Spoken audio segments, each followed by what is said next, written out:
Selamat datang dan selamat bergabung di channel Babitono. Bantu kami untuk like, subscribe, dan share video-video pembelajaran yang kami sampaikan. Semoga bermanfaat dan terima kasih. Materi pembelajaran pada KD.2 memahami norma, standar, prosedur dan kaidah kearsipan. Materi yang akan kita pelajari adalah: pertama, pengertian norma dan kaidah kearsipan. 2. Peraturan perundang-undangan kearsipan. Ketiga, peranan kearsipan. 4. Tujuan pengelolaan kearsipan. 5. Organisasi kearsipan. 6. Masalah pokok kearsipan dan cara pemecahannya. Dan yang ketujuh, syarat-syarat pegawai arsip. Baiklah, mari kita simak penjelasan berikut ini. Pengertian norma dan kaidah kearsipan. Norma atau kaidah kearsipan adalah ketentuan yang mengatur kegiatan di bidang kearsipan. Untuk itu, diperlukan perangkat peraturan agar penyelenggaraan kearsipan dapat dilaksanakan dengan baik. Sedangkan standar merupakan norma, aturan, atau persyaratan yang dijadikan acuan yang biasanya berupa dokumen formal agar ada keseragaman dalam pelaksanaannya. Baiklah, untuk standar ini dibagi menjadi dua, yaitu standar yuridis dan standar de facto.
Peranan kearsipan.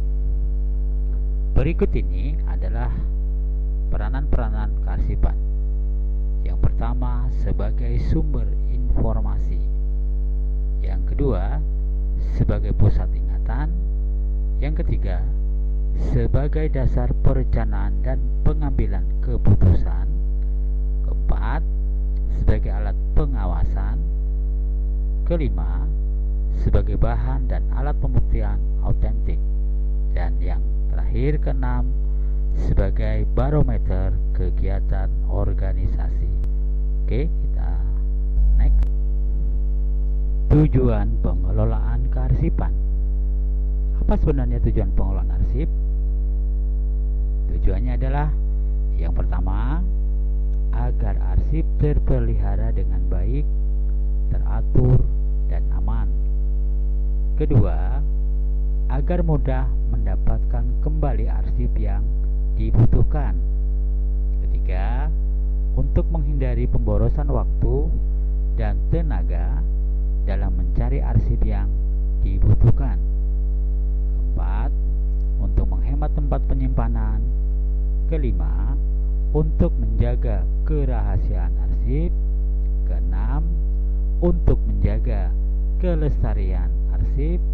Dan yang ketujuh, untuk menyelamatkan pertanggungjawaban mengenai perencanaan, pelaksanaan, dan penyelenggaraan kegiatan-kegiatan kemasyarakatan. Baiklah, selanjutnya mengenai pengelolaan kearsipan. Berdasarkan Undang-Undang Nomor 43 Tahun 2009 tentang kearsipan, bahwasanya organisasi pengelolaan arsip terdiri dari unit kearsipan dan lembaga kearsipan. Unit kearsipan ini pada pencipta arsip.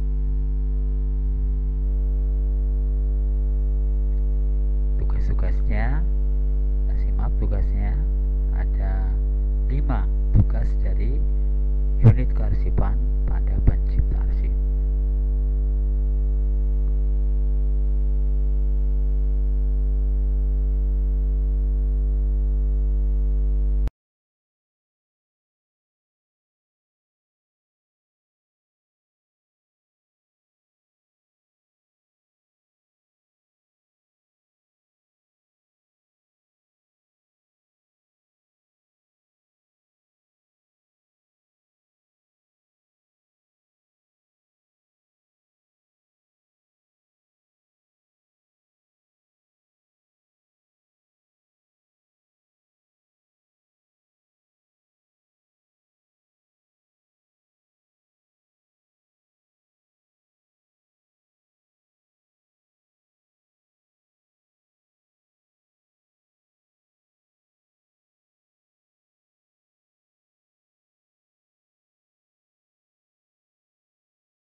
Dalam pelaksanaannya, bahwa kegiatan kearsipan ini dijumpai beberapa masalah, baik yang terjadi pada instansi pemerintah maupun perusahaan-perusahaan swasta. Pada umumnya, masalah yang terjadi adalah yang pertama, arsip tidak dapat ditemukan dengan cepat apabila dibutuhkan. Dan yang kedua, arsip yang dipinjam seringkali tidak dikembalikan. 3. Arsip hilang. Yang keempat, arsip rusak.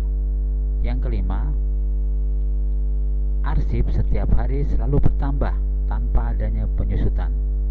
Keenam, pegawai arsip yang belum terlatih dengan baik. Dan yang ketujuh, tidak ada tata kerja ataupun prosedur kearsipan yang baku. Dan yang kedelapan adalah peralatan kearsipan yang tidak mengikuti perkembangan zaman. Jadi alatnya tidak up to date. Oke, selanjutnya masalah-masalah itu akan dipecahkan. Bagaimana pemecahannya?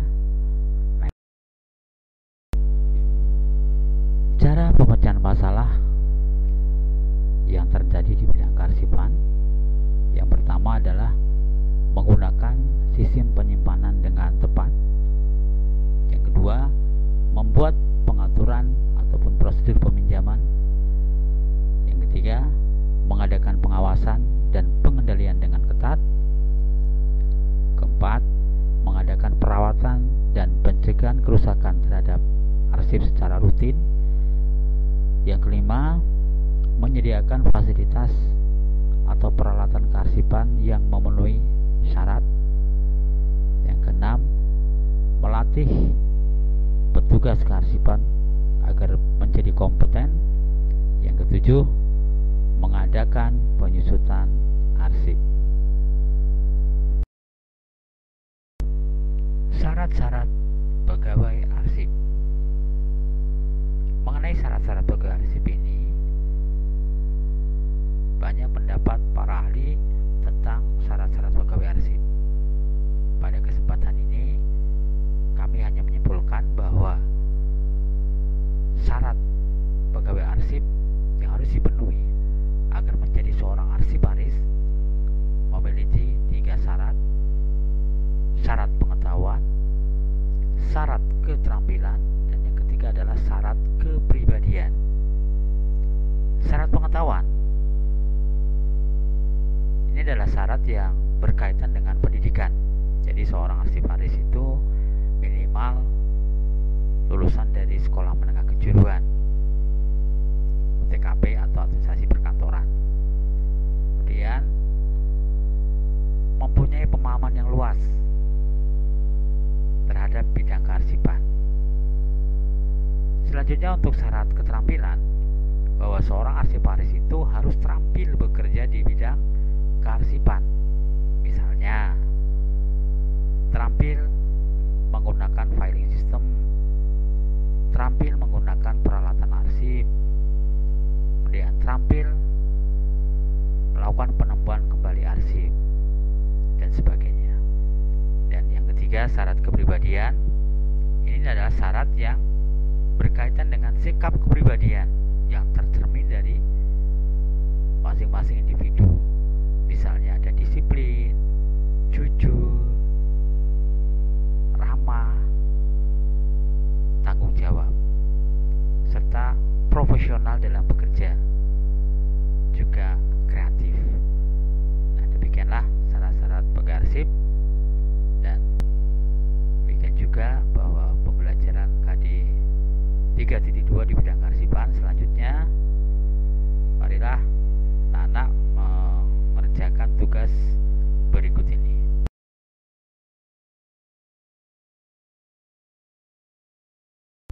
Tugas siswa, anak-anak setelah mengikuti pembelajaran ini, maka jawablah pertanyaan-pertanyaan berikut ini. Yang pertama, jelaskan pengertian norma dan kaidah kearsipan. 2. Sebutkan 3 saja peraturan perundang-undangan yang terkait dengan kearsipan. Ketiga, sebutkan peranan kearsipan. Keempat, sebutkan tujuan pengelolaan kearsipan. Kelima, sebutkan jenis organisasi kearsipan. Yang keenam, apakah masalah pokok yang terjadi dalam bidang kearsipan? Dan yang ketujuh, sebutkan syarat-syarat pegawai arsip. Baiklah, tugas segera dikerjakan dan nanti dikumpulkan. Terima kasih. Jangan lupa untuk like, subscribe, dan share. Nantikan video-video kami berikutnya.